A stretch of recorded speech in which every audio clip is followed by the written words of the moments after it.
ગોપાલ કૃષ્ણ ભગવાનનું સ્મરણ કરો, ગો માતાને પ્રણામ કરો, સંતોને વંદન કરો. ભગવાનનું પ્રાગટ્ય થયું, ગોકુળમાં ઉત્સવ થયો. થોડા દિવસ વીત્યા.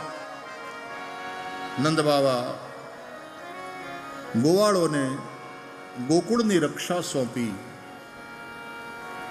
અને મથુરા ગયા કંસને એનો વાર્ષિક કર આપવા માટે. આ જુઓ, તમે ભાગવતમાં વાંચો. નંદ બાવા કંસને કર ચૂકવવા ગયા છે. કર ક્યારે ભરે માણસ? જ્યારે ઇન્કમ હોય તો, આવક હોય તો. અને નંદ બાવા એ ધનવાન મહાપુરુષ છે. શેનાથી ધનવાન? ગોધનથી. અને ગાયો દ્વારા એટલું બધું એમને મળે છે, એટલી મોટી આવક છે કે જે કંઈ કર દેવાનો થાય રાજાને એ આપે છે. नंद बाबा ने वैश्य वाला कार्य स्वीकार किया. कृषि गोरक्ष वाणिज्यम वैश्य कर्म स्वभावजम. नंद बाबा कर आपवा माटे मथुरा गया. कंसने एनो कर आप्यो. वसुदेवजीने समाचार मळ्या कि मित्र नंद पधार्या छे, मळवा गया छे. वधाई आपी नंद बाबा ने कि मित्र वधाय हो, तमारे त्या लालो थयो, बहु मोटी उम्रे तमारे त्या पारणुं बंधायुं. नंद बाबाए वसुदेवनी आगळ शोक व्यक्त कर्यो कि मित्र तमारा बधा संतानने कंसे मारी नाख्या.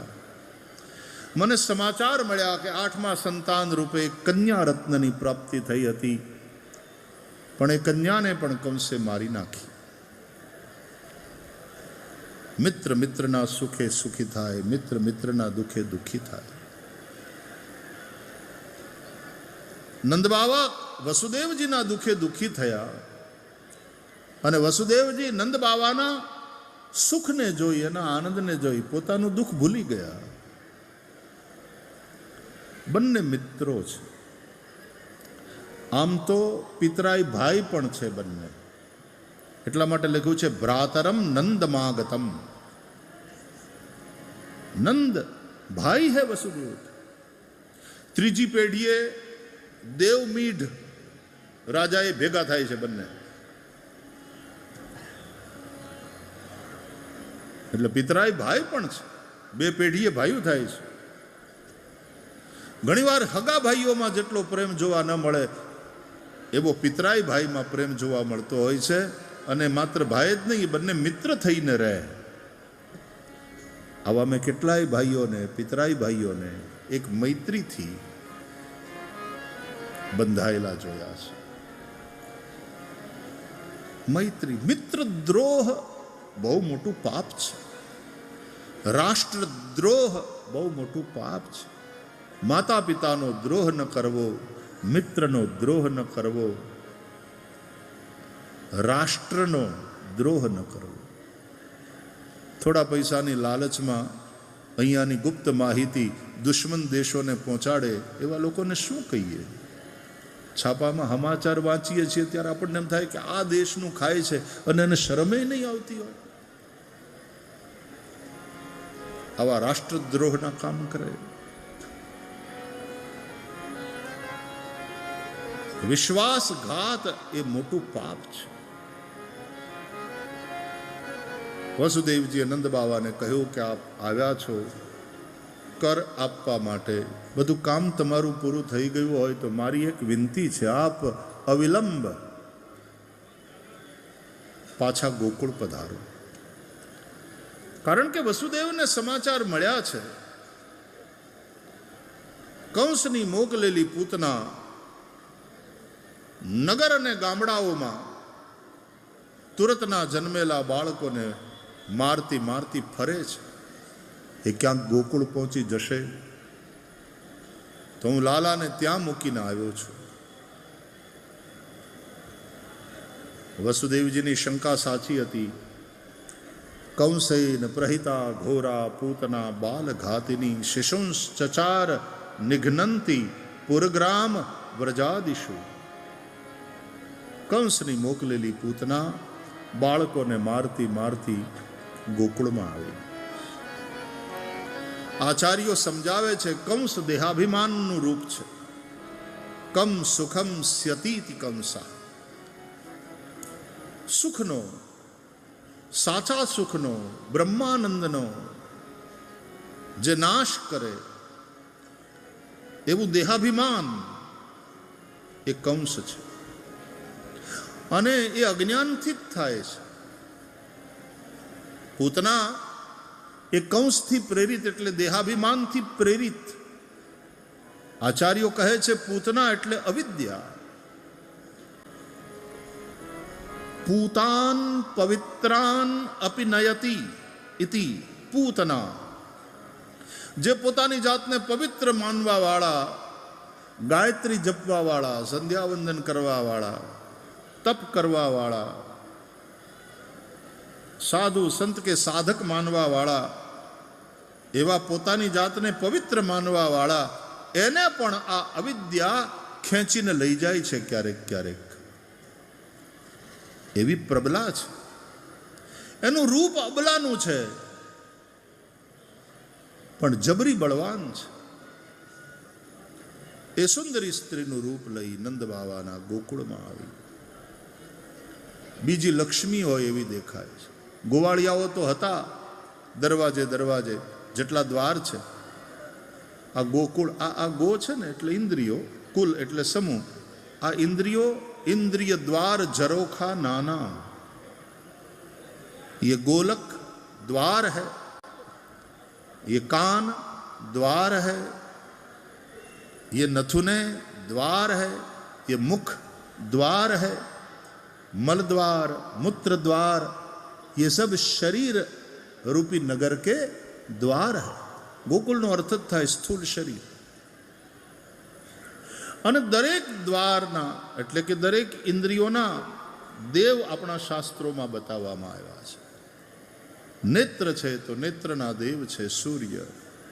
શ્રોત્રેન્દ્રિય એના દિશા દેવતા, ત્વગિન્દ્રિય એના વાયુ દેવતા, ઘ્રાણેન્દ્રિય એના દેવ છે અશ્વિની કુમાર, જીહવા એના દેવ છે વરુણ. દરેક ઇન્દ્રિયોના દ્વાર. તમે એરપોર્ટ ઉપર ગયા હોય ને તો એરાઇવલ્સ અને ડિપાર્ચર્સ બંનેના દરવાજા અલગ અલગ હોય. દરવાજા જ છે પણ ડિપાર્ચર હોય ને ત્યાંથી આપણે એન્ટ્રી મરાય, અને અરાઇવલ્સ હોય તો ત્યાંથી પેસેન્જર્સ બહાર આવે. એમાં આપણું શરીર છે ને એમાં પણ એન્ટ્રી અને એક્ઝિટ એના દરવાજા જુદા જુદા છે. પંચ કર્મેન્દ્રિયો છે એ એક્ઝિટના દ્વાર છે, અને 5 જ્ઞાનેન્દ્રિયો છે એ પ્રવેશ દ્વાર છે. અહીંયાથી પ્રવેશે રૂપ, અહીંયાથી પ્રવેશે શબ્દ, અહીંયાથી અનુભવ થાય સ્પર્શનો, અહીંયાથી પ્રવેશે ગંધ, આ જીહવા રસ સ્વાદ. આંખને ને પગને સંબંધ છે. આંખ જુએ ને પછી એ દિશામાં પગ ચાલે. દ્રષ્ટિપૂતમ ન્યસેત પાદમ.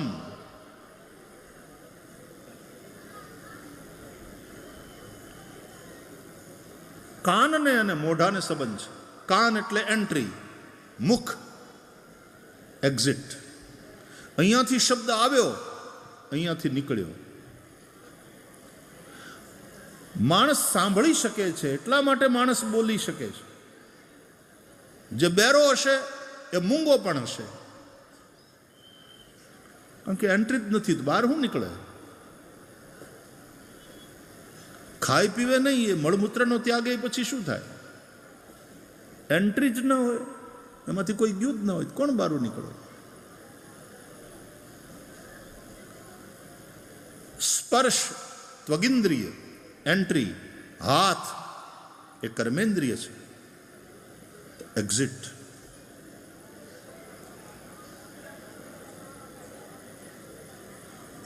શબ્દ સ્પર્શ રૂપ રસ જીહવા. જે ખાઈએ, જે રસ ગ્રહણ કરીએ, તો મૂત્ર દ્વાર એ એક્ઝિટ છે. મૂત્ર અને વીર્ય એ બંનેનું વિસર્જન થાય છે. અને એટલા માટે જ કહે છે કે પુત્ર એવો પાકે કે પુન નામના નરકમાંથી તારે, તો પુત્ર નહીં તો મૂત્ર. કોઈ ફરક નહીં પડતા, निकल जाए शरीर से.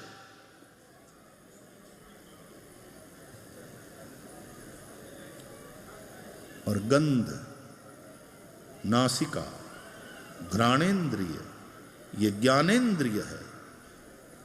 एंट्री तो मल विसर्जन,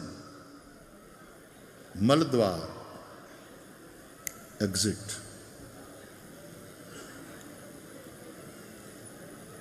प्राण,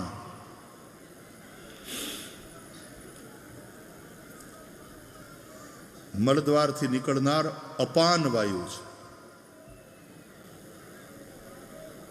પ્રાણ, અપાન. આ વિજ્ઞાન સમજો છો તમે? તમારું શરીર ગજબનું યંત્ર છે મારા વાલા. આ શરીર રૂપી યંત્ર જે ભગવાને આપ્યું એની કિંમત સમજો. અને એનું મેન્યુઅલ, દરેક મશીન હોય ને એવું સારું મશીન હોય, એની સાથે એનું મેન્યુઅલ હોય કે આને કેવી રીતે વાપરવું, આ મશીન કેવી રીતે કામ કરે છે. મનુષ્ય શરીર એ અદ્ભુત મશીન છે, એક અદ્ભુત યંત્ર છે. અને એનું મેન્યુઅલ વાંચો. એ શા માટે આ યંત્ર મળ્યું છે, એનો ઉપયોગ ક્યાં કરવો, શા માટે કરવો અને કેવી રીતે કરવો, આ સમજવું અને એ પ્રમાણે કરવું એ ધર્મ છે. શરીર માધ્યમ ખલુ ધર્મ સાધનમ. આ શરીર સાધન છે કે જેથી આપણે ધર્માચરણ કરી શકીએ. ધર્મ એટલે મંદિરમાં જઈને સવારના પૂજા પાઠ કરીએ અડધો પોણો કલાક, એ જ નહીં. એ તો તમારી ઉપાસના છે. તમે અડધો કલાક જ શ્વાસ લ્યો ને પછી શ્વાસ બંધ, એવું હોય છે? ધર્મ તો આપણો શ્વાસ છે. ધર્મમ ભજસ્વ સતતમ. જેમ શ્વાસ સતત ચાલતા રહે છે, આપણે જાગતા હોઈએ કે ઇવન આપણે સૂઈ ગયા હોય, ગાઢી નિદ્રામાં હોઈએ ત્યારે શ્વાસ ચાલે છે સતત. એમ ધર્મમ ભજસ્વ સતતમ ત્યજ લોક ધર્માન સેવસ્વ સાધુ પુરુષાન જહિ કામ તૃષ્ણામ અન્યસ્ય દોષ ગુણ ચિંતન માશુ મુક્ત્વા સેવા કથા રસમહો નિતરામ પિબત્વમ. ગોકર્ણ મહારાજ સમજાવે છે, ધર્મમ ભજસ્વ સતતમ. ધર્મને તો શ્વસવાનો હોય છે વાલા. આપણા વિચારમાં ધર્મ હોવો જોઈએ, આપણી ભાવનામાં ધર્મ પ્રતિબિંબ થતો હોવો જોઈએ, આપણા પ્રત્યેક ધર્મમાં, કર્મમાં ધર્મ પ્રગટ થતો હોવો જોઈએ. ધર્મમ ભજસ્વ સતતમ. ધર્મ એટલે ખાલી પૂજાપાઠ નહીં, ધર્મ એટલે જીવન.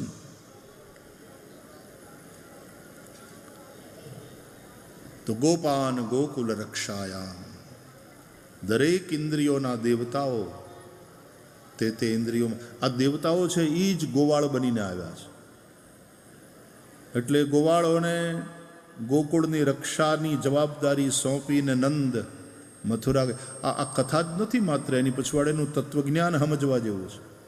જે આચાર્યોએ શ્રીધરી ટીકા વાંચો, શ્રી વલ્લભાચાર્યજીની સુબોધિની વાંચો, અને એવી તો ચિત્ત સુખીને અનેક ટીકાઓ છે ભાગવત ઉપર, અનેક આચાર્યો. ગૌડીય સંપ્રદાયના આચાર્યોએ શ્રીમદ ભાગવતમાં ભગવાનની એક એક લીલાઓના જે દિવ્ય અર્થો બતાવ્યા છે, સ્વાધ્યાય કરો. कंसेन प्रहिता घोरा पूतना बालघातिनी. क्या करती है ये पूतना? बोले बालकों को मारती है. बच्चों वाली जो निर्दोषता है उसको खत्म करती है ये अविद्या. बच्चों वाली जो सहजता है उसको खत्म करती है. बच्चों वाला जो विश्वास है, बच्चे निश्चिंत है एक विश्वास है अपने माँ बाप में, वो विश्वास ये अविद्या खत्म करती है और तुम चिंता के शिकार हो जाओगे, तनाव में जियोगे, अशांत होकर के तड़पोगे। लोग कहते हैं सब कुछ है, चैन नहीं है, जिंदगी में सुकून नहीं है। अविद्या रूपी पूतनाનો ઉપદ્રવ છે। એટલે સૌથી પહેલા વહેલા ભગવાને પૂતનાને મારી, અવિદ્યાને સમાપ્ત કરી।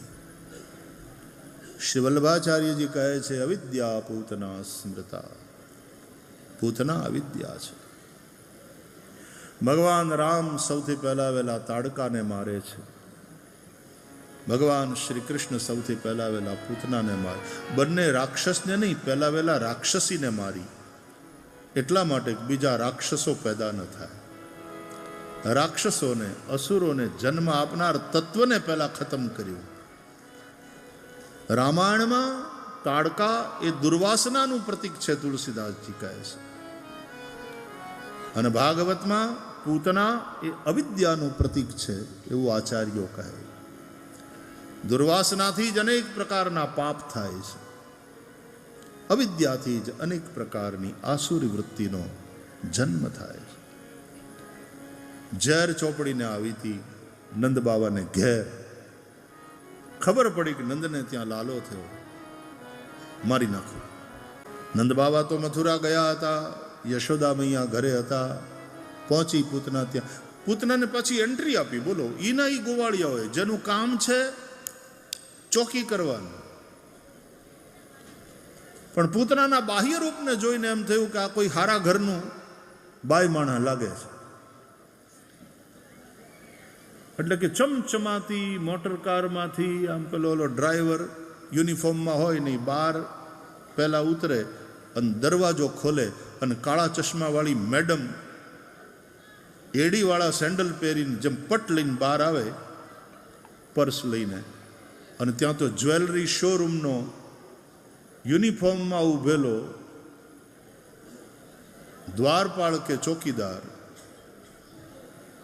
એ આમ સ્વાગત કરીને એના માટે શોરૂમનો દરવાજો ખોલી આપે કે વેલકમ મેડમ। એવી રીતે ગોવાળિયાઓએ એન્ટ્રી આપી પૂતનાને।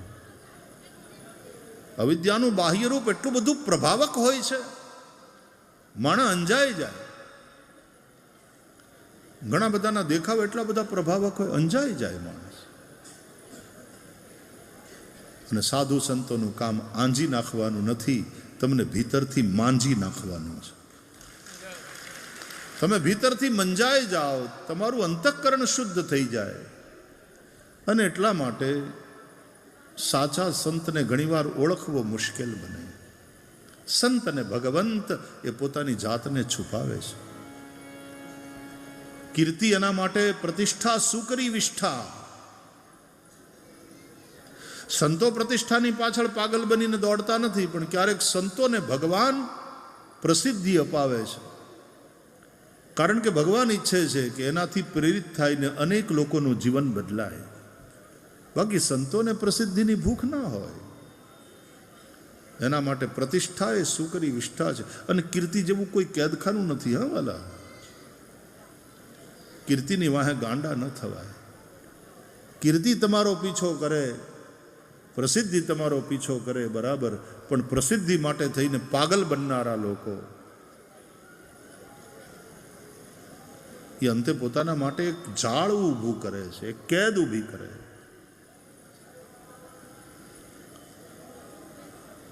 અવિદ્યાનું બાહ્ય રૂપ બહુ સુંદર છે, રાક્ષસી। નંદજીના ઘરે પહોંચી યશોદા લાલાને ખોળામાં લઈને બેઠા હતા। વધાય હો યશોદા મૈયા, વધાય હો, તમારે ત્યાં લાલો થયો। યશોદાજીએ જોયું કોઈ બેન આવ્યા છે, હું ઓળખતી નથી, પણ આંગણે આવ્યું એ અતિથિ, મહેમાન, અતિથિની પૂજા કરવી જોઈએ। કે નહીં, એવો ખોળામાં હૂતો તો મૈયાના, પૂતના ઉપર એક દ્રષ્ટિ કરી અને પછી માની સામે ટગર ટગર જોઈ અને જાણે કહેતા હોય કે માં, આ અતિથિને હું ઓળખું છું। આ અતિથિની પૂજા હું કરીશ અને એવી પૂજા કરીશ કે આજે આ અતિથિની પુણ્યતિથિ નક્કી છે. આજની તિથિ એ આ અતિથિની પુણ્યતિથિ પાકી. નોમ, દશમ, 11, 12, 13 ને 14 એટલે શ્રાવણ વદ 14 પૂતનાની પુણ્યતિથિ છે. તમારે મનાવવાનું મન હોય તો અને મનાવી શકાય. કેમ વળી? પૂતના અવિદ્યા છે અને એની પુણ્યતિથિ મનાવવી હોય તો ગીતાનો પાઠ કરવાનો. કારણ કે ગીતા મેં પરમા વિદ્યા બ્રહ્મરૂપા ન સંશયા. ભગવાન કહે છે ગીતા એ મારી પરમા વિદ્યા છે, બ્રહ્મરૂપા છે. તે દિવસે ભગવદ્ ગીતાનો પાઠ કરીશું તો આપણી અવિદ્યારૂપ પૂતનાને પણ ભગવાન શ્રી કૃષ્ણ મારશે. બેન તમે બેસો, હું તમારું મોઢું મીઠું કરાવું. આમ કરીને યશોદા ઊભા થયા તો પૂતનાએ કહ્યું, માં જોઉં તમારો લાલો કેવો છે, જરા મારા ખોળામાં આપો, મારે રમાડવો છે. ભોળા યશોદા લાલાને પૂતનાના ખોળામાં, કે આ કોઈ હારા ઘરની વહુવારું લાગે છે. લાલો સોંપ્યો, ખોળામાં આપ્યો. યશોદા ગયા ઘરમાં, આનું મોઢું મીઠું કરાવો. હવે આવડિયા એના લાલાના મોઢામાં ઝેર આપવા આવી છે અને યશોદાનું ભોળ પણ જુઓ કે એનું મોઢું મીઠું કરાવવા યશોદા ઊભા થયા. ભલો ભલાઈ પે લહી લહી નીચાઈ નીચું. તુલસીદાસજી કહે છે ભલો પોતાની ભલાઈને છોડતો નથી. નીચ માણસ, એના ઉપર તમે ગમે એટલા ઉપકાર કરો પણ એની નીચતાનો ત્યાગ નહીં કરે. અને તેથી શુનિ ચૈવ સ્વપાકેચ પંડિતા સમદર્શિના. એ સમદર્શીને કયું છે પણ સમવર્તીના નહીં. એવા જે હોય ત્યાં તો વ્યવહારમાં સાવધાન રહેવું, ઢીબેડી નાખવા. પંડિતા સમવર્તીના નહીં.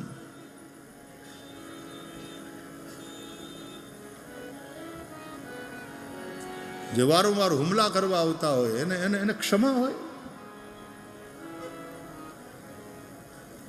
એ તો અહિનામ અમૃતમ યથા. એ તો સર્પને અમૃત આપવા જેવું છે. ખરપ અમર થઈ જાય તો દુનિયાને માટે એ ખતરો છે. ભગવાને જોયું, પૂતનાના ખોળામાં આવતાની સાથે ભગવાને આંખ બંધ કરી દીધી. વિબુધ્યતામ બાલકમારિકાગ્રહમ ચરાચરાત્મા સનિમીલિતે ક્ષણ. चराचर के आत्मा भगवान ने अपने नैन बंद कर लिए.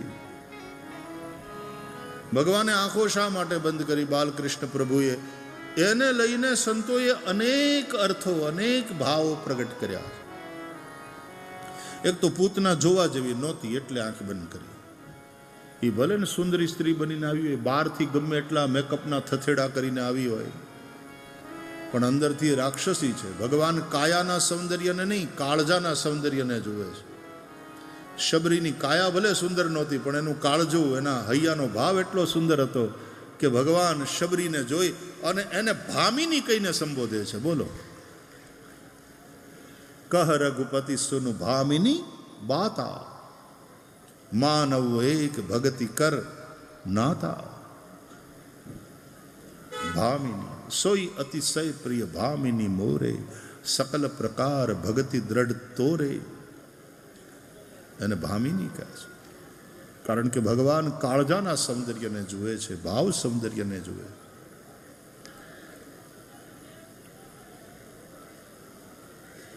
મોટા મોટા શોરૂમમાં, જ્વેલરીના શોરૂમમાં ઘૂસી જાય અને ઓલાને એમ થાય કે એટલું મોટું કસ્ટમર આજે આવ્યું છે, 2-2.5 કરોડનો માલ તો વેચાવાનો. સાચું, ઓલી આવી હોય ચોરી કરવા. એ ક્યારેક કેવી રીતે શેરવી લે ઓલાને ખબર. એ તો એટલા માટે સીસીટીવી કેમેરા મૂકવા પડે પછી, એટલે ખબર પડે. હારા હારા ઘરના લોકો 5 સ્ટાર હોટલમાં જાય, ત્યાંથી ચોરીને વહી આવે. હોટલનો સામાન એ ત્યાં વાપરવા માટે છે. એને એમ થાય કે આપણે પૈસા ખર્ચા છે ભાઈ, આના ઉપર આપણો અધિકાર. તો હોટલમાંથી ચોરીઓ કરીને આવતા રહે. ખરાબ આદત જેની પડી હોય ચોરીની. ભગવાનને નેત્ર બંધ કરી લીએ. અથવા તો ભગવાને એટલા માટે નેત્ર બંધ કર્યા કે આ આવી છે મને મારવા, પણ મરવાની થઈ છે, અને હું એને મારીશ ને એના પ્રાણ જ્યારે હરીશ ને પછી ચીસાચીસ કરશે ને તરફડિયા નાખશે ને, એ આપણાથી જોયું નહીં જાય. એટલે આંખ બંધ કરીને મારીએ, એટલે દેખવું નહીં ને દાજવું નહીં. માટે ચરાચર આત્મા સનિમિલિત ક્ષણ, નેત્ર બંધ કર્યા. અથવા તો ભગવાને વિચાર કર્યો કે જન્મતાની સાથે ઝેર પીવાનો વારો આવ્યો. મારા પૃથ્વીના લોકો ગજબ છે, હવે શું કરવું? પીવું તો પડશે. અને કોઈ કડવી દવા આપણે પીવી જ પડે એમ હોય ત્યારે આંખ્યું બંધ કરીને પી લેતા હોઈએ છીએ.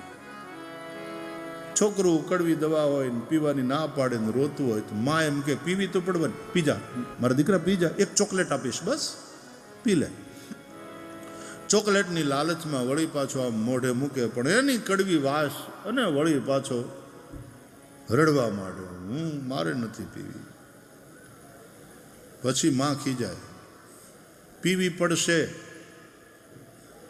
નખરાબાજી બંધ, આંખ બંધ કરીને પી જા ને.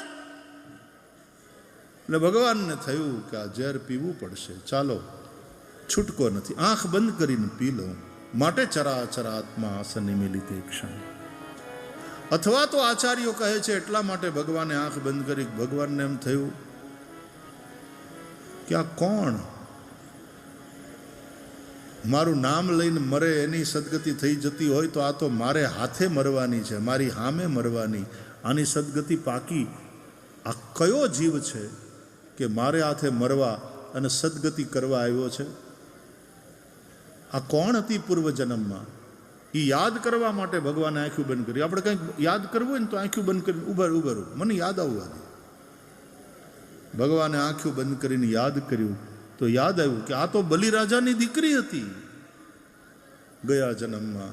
હું વામન બનીને જ્યારે ગયો બલિરાજાને ત્યાં 3 ડગલા પૃથ્વી માગવા માટે, ત્યારે બલિની આ પુત્રી વામન ભગવાનને જોતા એને એમાં પુત્ર ભાવ થયો કે આ બટુક કેટલો સુંદર છે, આવો મારે દીકરો હોય તો. પણ પછી જ્યારે ભગવાન લેતી વખતે વામનમાંથી વિરાટ થયા, 2 ડગલામાં બલિનું, પૃથ્વીનું, સ્વર્ગનું બધું જ માપી લીધું, બધું જ લઈ લીધું. અને 3જા ડગલા માટે બલિને પરેશાન કરવા લાગ્યા કે પદાની ત્રીણી દત્તાની. અસુરાધિપતિ તે 3 ડગલા પૃથ્વીનો સંકલ્પ કર્યો છે, આ માત્ર 2 ડગલા થયા, બતાવ 3જું ડગલું ક્યાં મૂકું? ત્યારે બલિની પુત્રીને શત્રુભાવ થયો કે હું તો આને પુત્રવત સમજતી હતી, પણ આ તો મારા બાપને લૂંટવા આવ્યો છે. શત્રુભાવ થયો. એ બલિની પુત્રી પુત્રભાવ અને શત્રુભાવને લઈને મરી. એ પછીના જન્મે પૂતના થઈ. એટલે પુત્ર ભાવે સ્તનપાન કરાવી, ધવડાવવા આવી છે, પણ શત્રુ ભાવે દૂધ નહીં ઝેર પીવડાવી મારવા આવી છે. ભગવાને વિચાર કર્યો કોઈ પણ પ્રકારનો ભાવ પણ મારા વિશે, એટલે એની સદગતિ પાકી.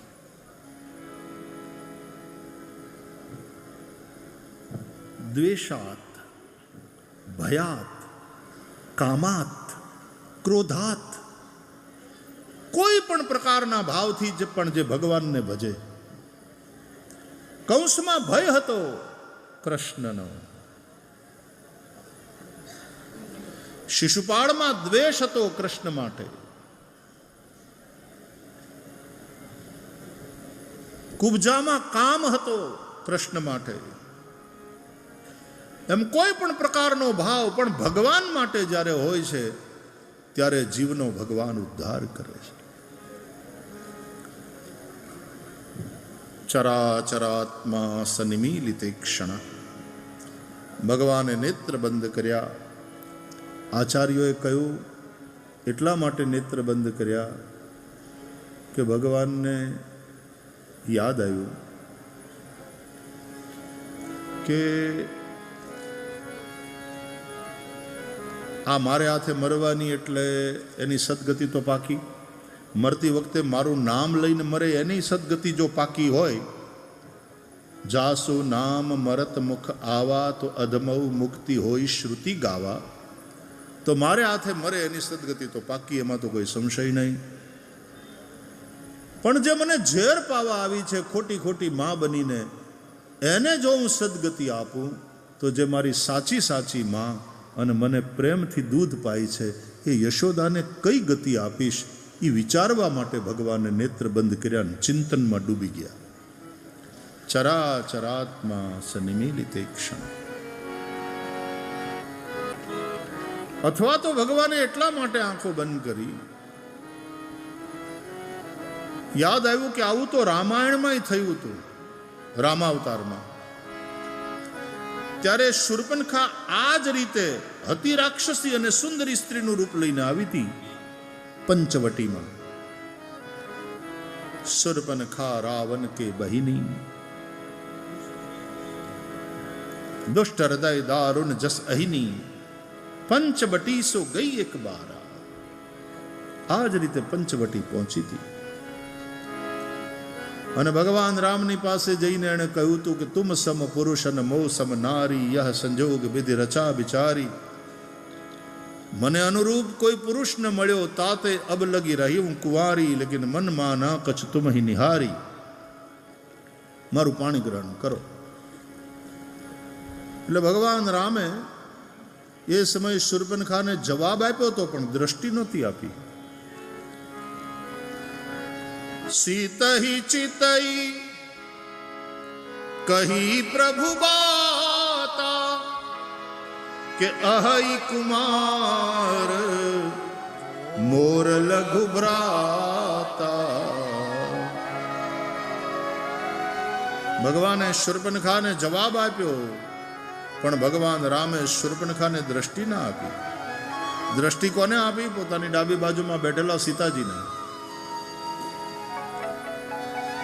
તો કનૈયાલાલે વિચાર કર્યો, તો એ વખતે મારે શૂર્પણખાને દ્રષ્ટિ નહોતી આપી, તો મારા ડાબી બાજુમાં સીતાજી બેઠા હતા, એટલે મેં સીતાજીને દ્રષ્ટિ આપી. હવે આ વખતે મારે આ શૂર્પણખાને, આ પૂતનાને દ્રષ્ટિ આપવી નથી. તો દ્રષ્ટિ કોને આપું? હજી ડાબી બાજુમાં રાધાજી આવ્યા નથી.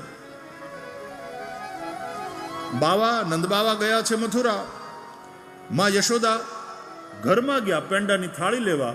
આ બાઈનું મોઢું મીઠું કરાવવાનું છે, પણ આ બાઈ દ્રષ્ટિ આપવા જેવી છે નહીં. શું કરવું? બોલે આંખ બંધ કરી લઉં. માટે ચરાચરાત્મા સનિમીલિતે ક્ષણ, નેત્ર બંધ કરી લીધા. હજી તો ઘણા બધા અર્થો છે, લાઈન લાગી છે અલગ અલગ ભાવોની, પણ સમયાભાવે પછી આપણે પ્રણામ કરીએ. भगवान ने नेत्र बंद कर लिया. पूतना ने देखा आसपास कोई नहीं है.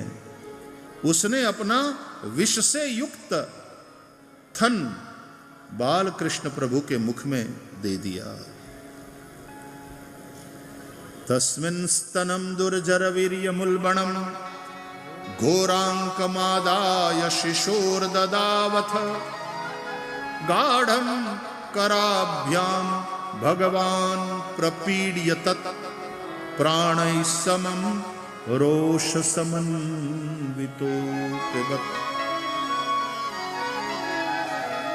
भगवान रोष पूर्वक प्राण समेत उसके थन को पीने लगे. आ रोष समन्वितो पिबत જે લખ્યું છે ને ભાગવતમાં, એને લઈને આચાર્યોએ અર્થ કર્યો કે रुको रुको रुको, रोष समन्वितो पिबत ऐसा लिखा है. मतलब ये कि रोष के देव है रुद्र. रुद्र रोष के देव है. ब्रह्मा जी ने रोष किया, तब भ्रुकुटी से रुद्र प्रकट हुए हैं. तो इसलिए रुद्रदेव शिव जी यहां पर आ गए. जैसे कह रहे हो लाला, अरे रुको रुको रुको रुको लाला रुको. आ बाल स्वरूप છે ને, એ ભગવાન શિવજીનું ગમતું સ્વરૂપ છે. રામચરિતમાનસમાં કથા સંભળાવતા પહેલા મંગલાચરણ કરે છે ભગવાન શિવ, અને ત્યારે ભગવાનના બાલ સ્વરૂપને વંદન કરે છે. જૂઠે વું સત્ય જાહી બીનુ જાને, જૂઠે વું સત્ય જાહી બીનુ જાને, जिमि भुजंग बिनु रजु पहिचाने, जिमि भुजंग बिनु रजु पहिचाने,